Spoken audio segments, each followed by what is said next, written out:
Hello and welcome to Real United Talk. This is MadMarcus doing a show on a Sunday night for a change. I haven't done one for a few days, well, about a week, 10 days, so I thought I'd do one.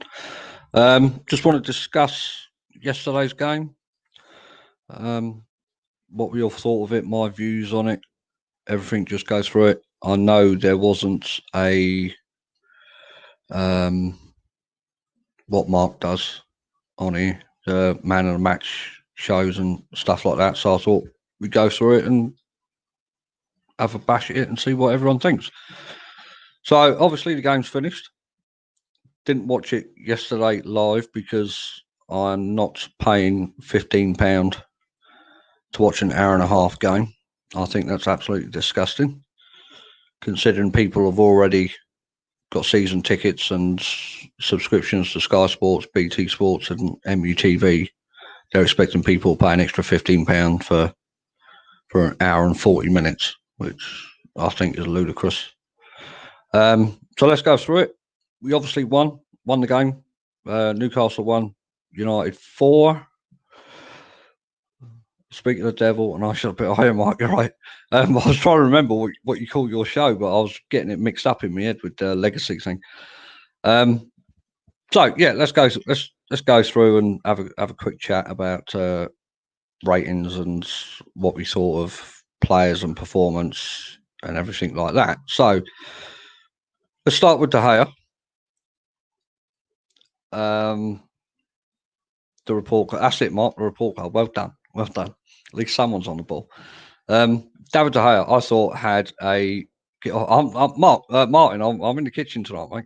I'm in the kitchen tonight. See, there's my fairy liquid bottle. Plants. Yeah, De Gea. I've been calling for De Gea to be dropped for quite a while. I think Henderson should be putting a humongous amount of pressure on De Gea now to be starting games.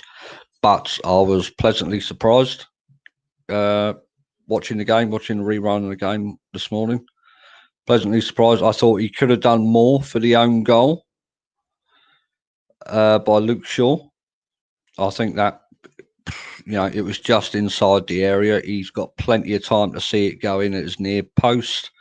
I think he could have at least made an attempt to go for it, but he didn't. He just stand there. Only excuse I could offer up is maybe he just wasn't ready because it was like 40 seconds into the game. Didn't expect it. He was caught completely wrong-footed for the own goal, says Mark. Martin says Tellez. I want to talk about Tellez in a minute. Actually, we'll do it now.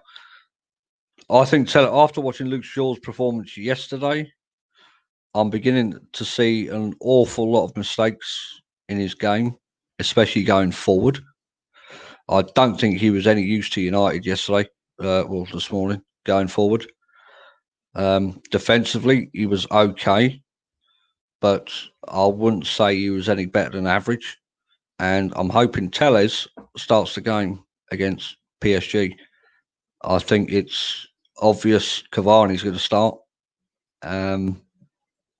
Actually, no, because Martial's back in it. It's not obvious Cavani will start. But I'm hoping we'll see Cavani play as well. And I want to see this young lad, this young midfielder as well, the other Uruguayan. Because we are away, so I would expect Ollie to pack the midfield on Tuesday or Wednesday.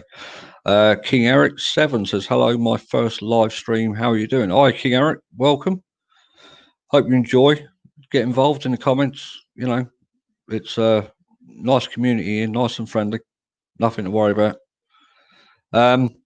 Harry Maguire has been a big topic for the last week, 2 weeks. Poor performance for me against Tottenham. Then he's gone away on England duty. Was part of the team that beat Belgium, part of the team that lost to Denmark, also getting himself sent off. And yesterday he scores the goal to get us back in the game at 1-1 from a corner. And I thought he did pretty well defensively. I wouldn't say, apart from the goal, the corners that we had after, I wouldn't say he was any sort of threat whatsoever. But Harry Maguire, I think, put in a stable, solid performance.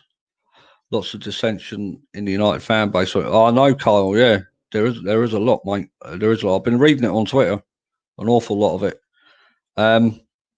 Wan-Bissaka scores his first goal, first senior goal, or whatever you want to call it, in the Premier League.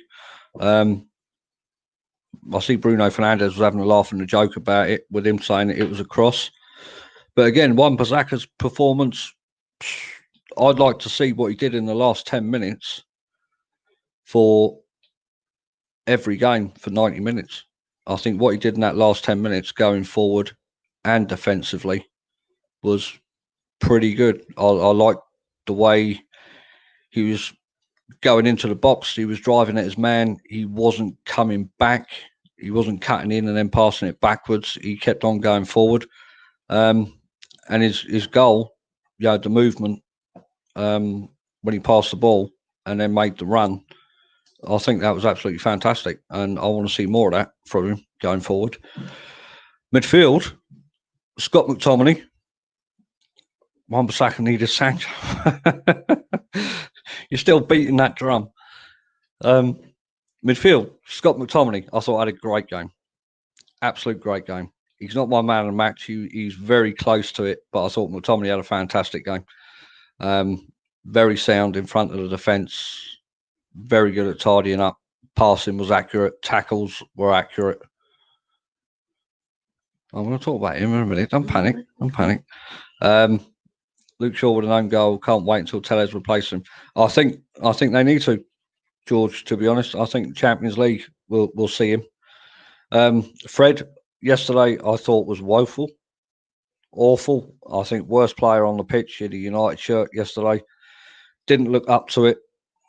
Looked off the pace, not only physically, but mentally as well. Didn't read the game well. Passes going, misplaced passes all over the place. I can see why he came off for Pogba, but I don't think the midfield improved when Pogba came on at all. I mean, yeah, right, we kept the ball a bit better, but the penetrating passes from Pogba, the forward passes, they just weren't there from him yesterday. And yeah, he only got 20, 25 minutes. But we're going to talk about Pogba as well towards the end. So there's something I want to say about him. Bruno, I thought was Bruno. Absolutely solid. Fantastic going forward. Trying his best in an attacking sense to get the team driving. Trying to find that killer pass. And I thought him playing with Mata beside him is absolutely fantastic. I think it's fantastic. I think Mata, I've not seen an awful lot of him mentioned on Twitter at all. But for me, the game yesterday, Mata is my man of the match. I thought he was absolutely superb. Some intricate passes, excuse me, intricate passes.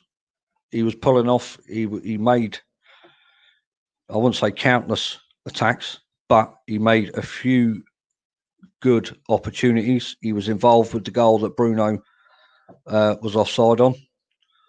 He passed it out to the left for Rashford's goal.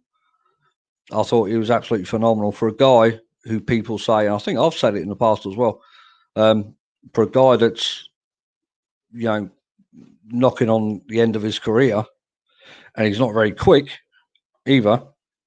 I thought he played sensational. I thought he was really, the corner as well from Guy. Yeah, I thought he was absolutely fantastic. Dan James is a tricky one, very tricky one. I'm not seeing. Don't get me wrong. I think he had a good game yesterday, but it's still not at that level where when he first came in last season, he's still not hit the heights of that again yet. Very, very wasteful. I'm beginning to see why people say he's a pace merchant, because I'm failing to see what he offers at the minute apart from pace. I thought it could have been because of his age. He's obviously a young lad. He's still learning the game. And I don't want to jump on jump on the bandwagon of he's crap and everything else, but I'm failing to see at the minute what he brings to this United team. Now, understandably, there was obviously Pogba didn't start, Martial suspended, so there's got to be a change in there. Matic was rested, so there's got to be a change, and I can understand the rotation aspect of it, but I'm failing to see what he's showing on either side of whether it's the right side or left side. I'm not seeing it at all. I'm not seeing what I saw at the beginning of last season. So hopefully he does come good throughout the season. He's still got a lot to learn. United, I don't want to say it's fairly new to him because he was quite, he played an awful lot of games last season, more than he should have. So he should know about United.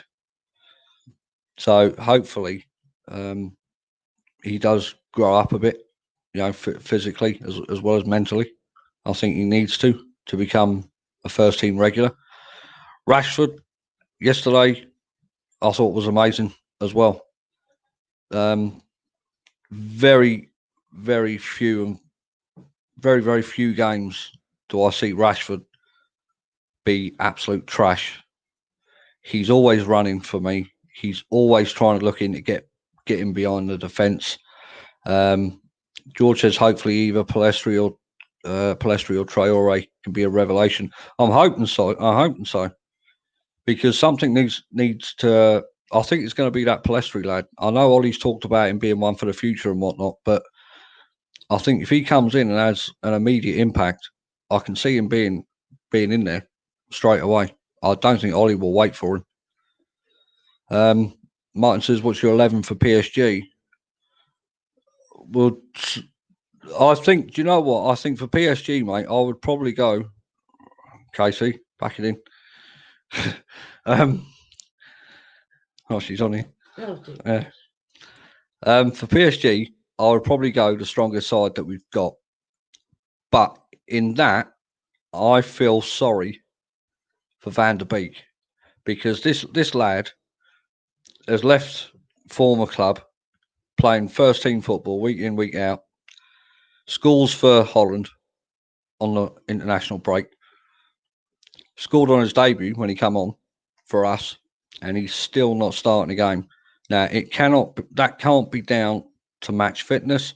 It can't be down to, gelling him in to the club or the way they play.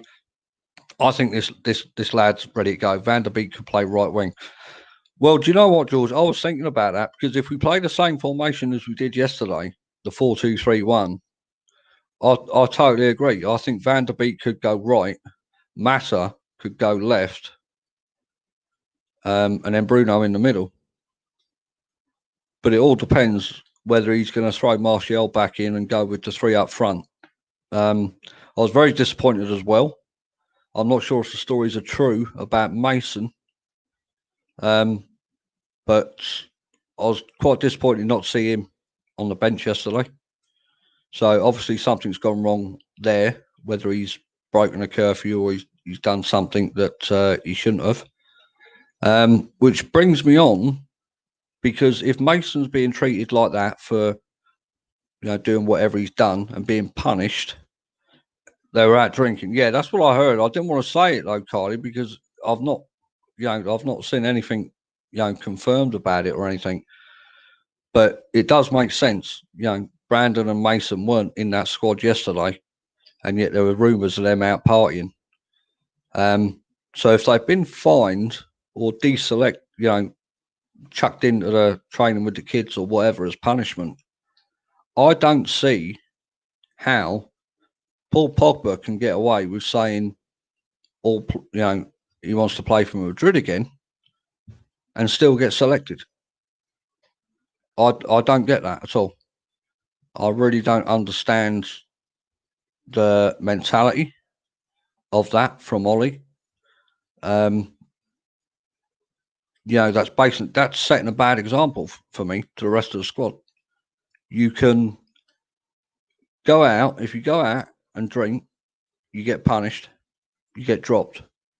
But it's all right saying to the press that you dream of playing for Real Madrid. And it happened. I'm getting absolutely sick of this because this happens every transfer window or every time there's an international break. It's either him or his mouthpiece agent coming out and stirring the pot again, stoking the fires to manoeuvre a move away.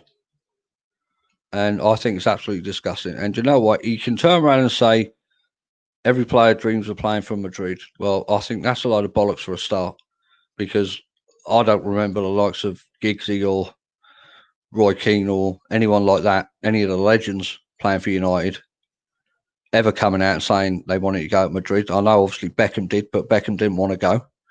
I think Van Nistelrooy did, but again, Van Nistelrooy didn't want to go. So the players from Man United who have gone to Madrid, in my eyes, were told, they were told from the top, from the manager, you're not staying here. You're out the door. I don't think United have ever had a player such as Pogba trying to mastermind a move away in such a devious way that he's not really the bad guy. And I think it's very clever. Yeah, Ronaldo. Yeah, Ronaldo. Yeah. That's the only one. And there is no way Pogba is as big as Ronaldo. No way at all. Ronaldo and Sir Alex had a gentleman's agreement. If he stayed that last season, the following season he could go. That was an agreement. I mean, I think that's common knowledge.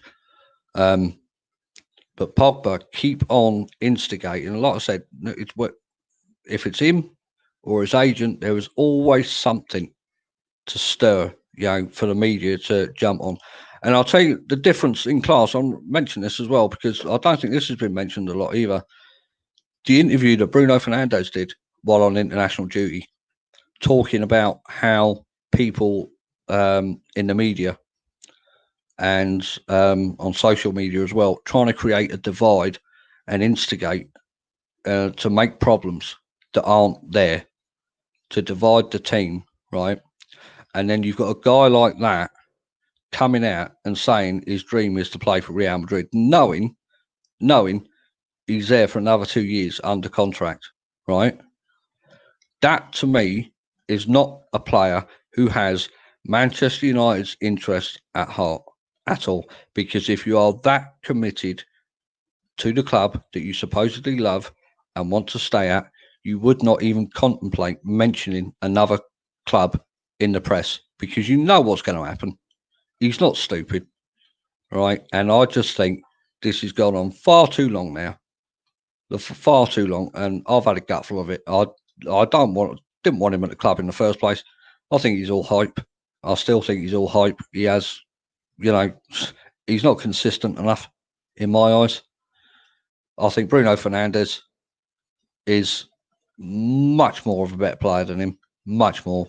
Bruno offers us much more in terms of defence, in terms of attacking, even in leadership skills.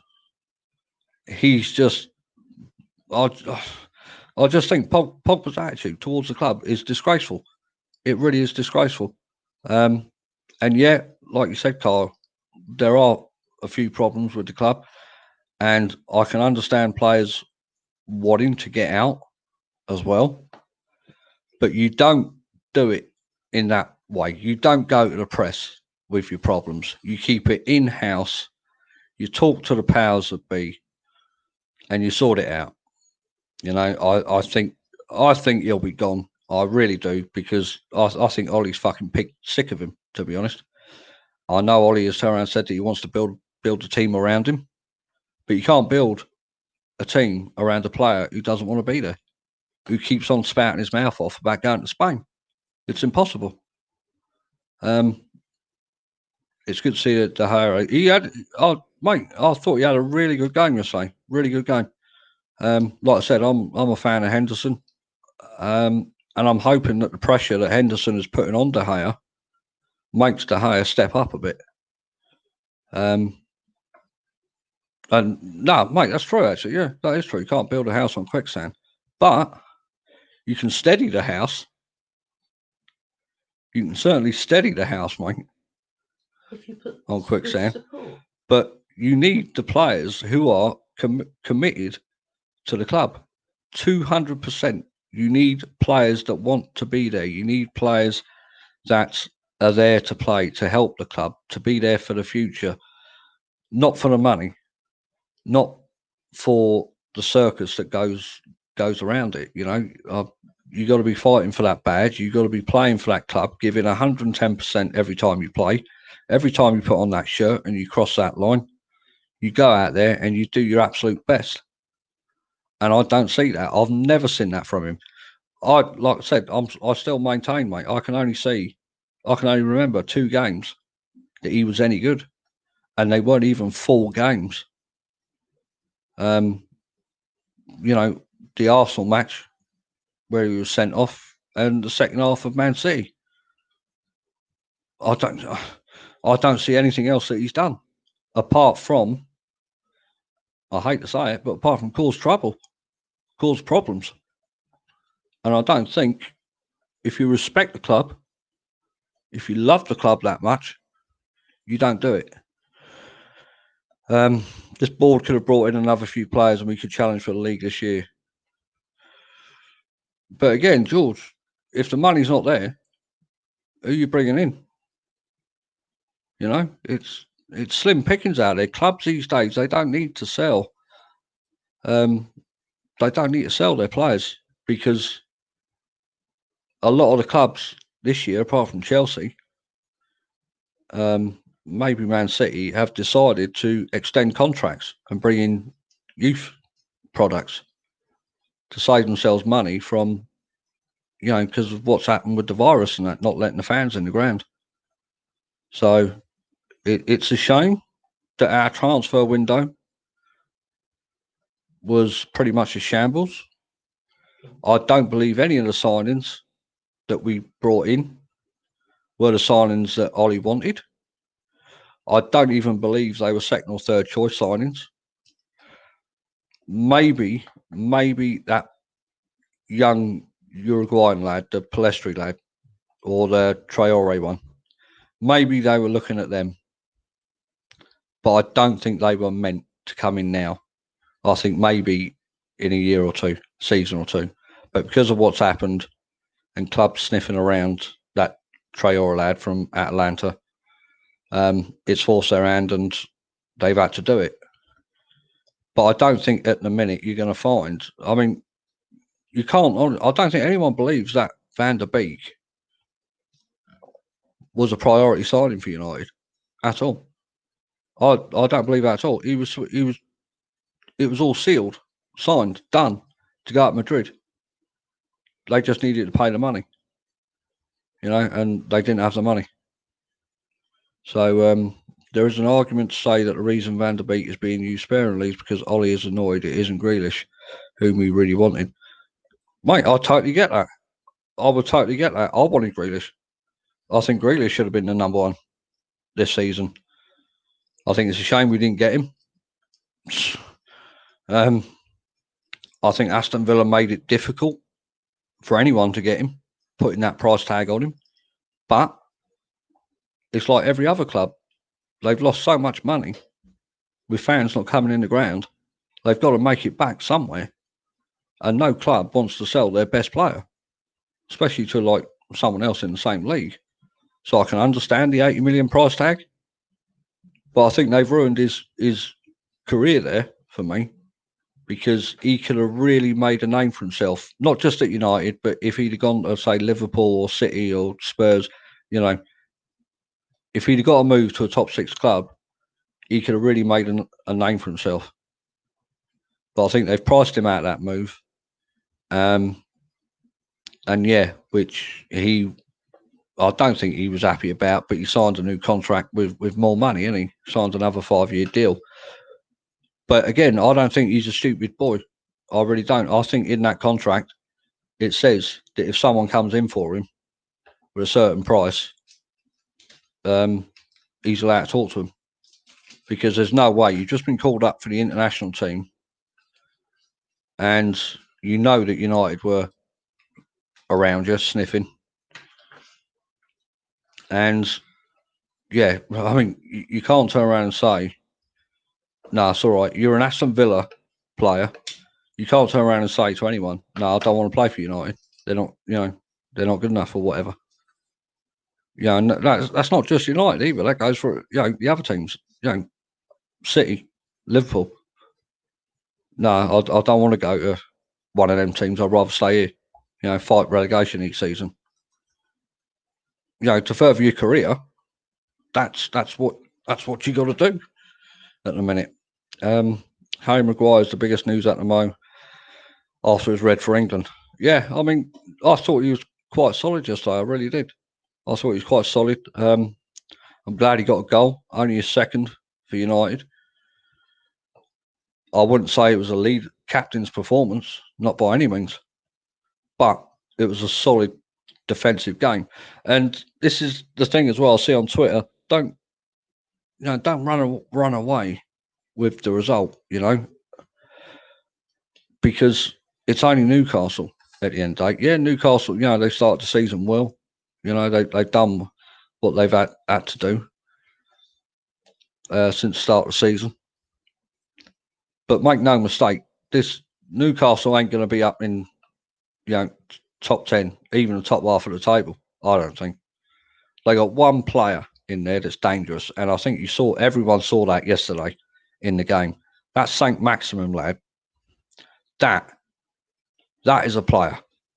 That is a player. Newcastle punching above their weight there with him. I think that guy is absolute fucking amazing what he does. And I see four United players trying to stop him today. And in the end, I think it was McTominay who just chopped him down. They could not stop him. No one knew where he was going. The defence just when he was out wide, no one wanted to go towards him. They were too scared to get too close to him. Very tricky player to mark. Very tricky. And you know what? I wouldn't be opposed to United getting him in the future. I know, I don't know, but I read PSG were maybe inquiring during the transfer window or looking at him. And I wouldn't be opposed to having him at United. I really wouldn't. I think he's a fantastic player. Same as Traore at Wolves. Again, another player that's too good for Wolves, Traore. Same as Saint Maximin, too good for Newcastle. Too good. And I think those two are sound options for that right-hand side. Absolutely sound. We have to do the same to Chelsea to convince me we are back. Chelsea is the next Premier League game. And we have got a tricky run of fixtures now. PSG midweek, haven't we? I think that's Tuesday. Chelsea at home. And then is it Arsenal? We've got Arsenal as well coming somewhere. Arsenal's at home, I think, is it? But yeah, we have got some tricky games coming up. PSG, Chelsea at the weekend. And I think it's Arsenal straight after that. In between Leipzig, I think it is, following week. Oh, yeah, it is. Yeah, I thought I was going crazy then for a minute, George. Very tricky, yeah. The list of young players we have bought over the past couple of years, these players need to come through. They've got to now, because if the Glazers now they're going to hold firm on the money. They're going to keep that money in their pocket, because if they break into their own money, alarm bells will ring for them. They'll only purchase players if it doesn't come out of their own pocket. And of course, with no such substantial revenue now coming in, because no fans are allowed in the grounds, I expect next summer, the next transfer window, to be even worse. I really do. I don't think next transfer window, I don't think you're going to see, unless they're on a free, I don't think you're going to see any big name players come into Manchester United. I think it'll be exactly like this window, all under the radar. Players that no one thinks about, and I think they'll come in. I think United would be lucky to spend 80, 90 million next summer's window. Lucky enough, Arsenal have not won a Premier League match away at the Big Six since 2015. That's 29 matches in a row. Kylie, never say never, mate. I caught bits of the Man City game yesterday, and I know they only lost 1-0. When do we play PSG? I think it's Tuesday, Eric. I think it's Tuesday. Yeah, I'll check for you. Yeah. Fixtures. Tuesday, Champions League. Yeah, Tuesday, 8 o'clock. Away.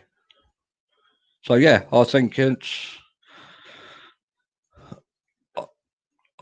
going to be tricky from now on. The longer this goes on, the longer this virus is about.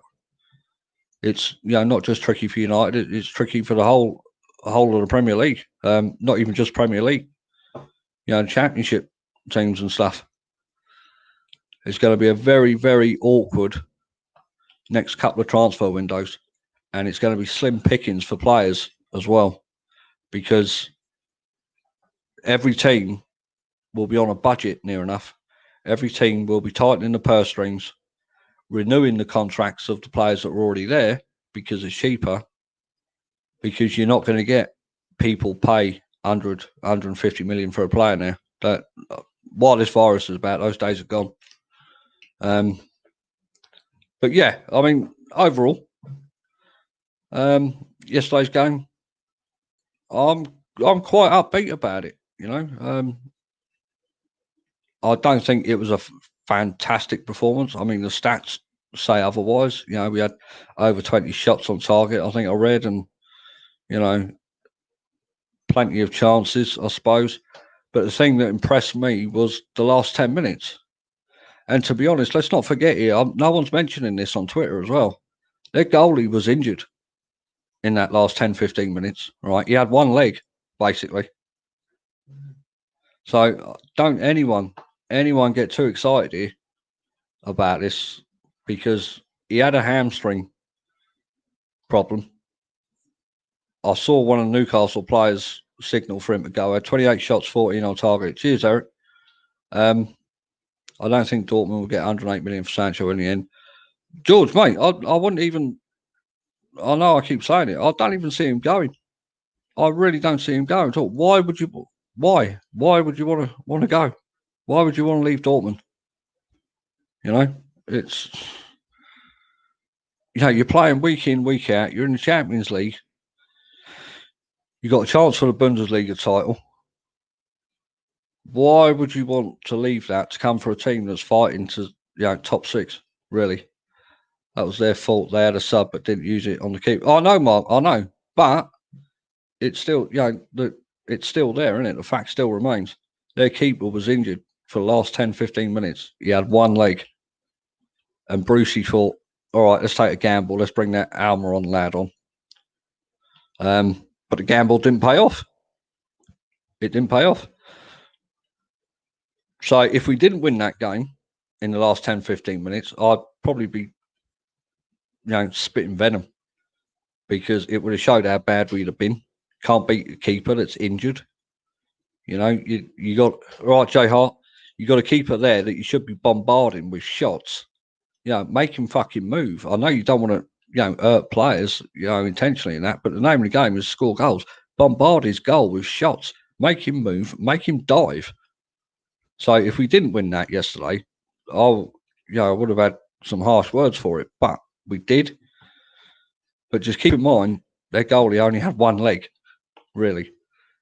You might as well chuck Mar in goal, isn't it? What? Yeah, exactly. Well, thanks for that, darling. Thank you. Buy that Upper Meccano from Leipzig. You'll see how good he is when he plays us in the Champions League. Now, George, you said that earlier, didn't you? Weren't we linked to him? We were linked to him in some, weren't we? Him, Sancho, and someone else. Neymar will be diving everywhere. Do you know what? I'm really looking forward to this game, actually. I'm really looking forward to this game. Last time we played them, we beat them with a fixed up team because it wasn't the first team at all. Players that we think are awful. Oh, Dan, you're right. Dan Feeling. Joe Hart, George Card, mate, old United standards. You're right, man. Oh. Grealish as well, yeah. So hopefully I don't. Hopefully we get something from the game. I don't think we're going to win the game. I think we'll be lucky to get a draw out of it. But Cavani with a point to prove, maybe, just maybe if he starts. I think if he does start, he's going to be very, very important to us in that game. Very important. So, but I'm hoping it's going to be a good game. Easy win incoming. George, mate, I know you say it's a Farmers League, but I don't think after the last time we played them in the Champions League, it's going to be that easy. There's points to prove from both sides, from players, managers. So I think it's going to be an interesting game. It's going to be an entertaining watch, I think. I don't think United are going to see a lot of the ball, but their stadium's our training. I wish it was. Herrera's still there. Yeah. It's going to be an interesting game. Very interesting. I know people rate Herrera. I know Diedrich does as well. Diedrich loves Herrera. It's a shame he went. A mistake on the board's part. Then you look who else they got. The Mbappes, the Neymars. You look at what we got. Rashford. I do hope Cavani plays. So I think we're going to need someone to muscle their defence. I don't think Rashford, Martial, and Greenwood's going to do that. I think we're going to need a target man for this one. So so I'm going to leave it there then. I've rambled on long enough. Mouth's getting dry now. So sorry there was no show yesterday, but the people who do the shows like me and Diedrich and that, Ross periodically, all of us were committed to other things yesterday. But there will be regular content coming now. Now the international break is over, so hopefully everyone stays subscribed. He was very average, but he would run himself silly. Says Dan. Thanks, Mark. No worries, mate. No worries. Symptomatic of us not winning a major trophy since Alex. I liked Herrera too. He always gives his all. Mate, I thought Herrera's absolute workhorse, wasn't he? Absolute workhorse, mate. And I just thought he was a great addition to that United squad. He was a leader in my eyes. He was captain material for me.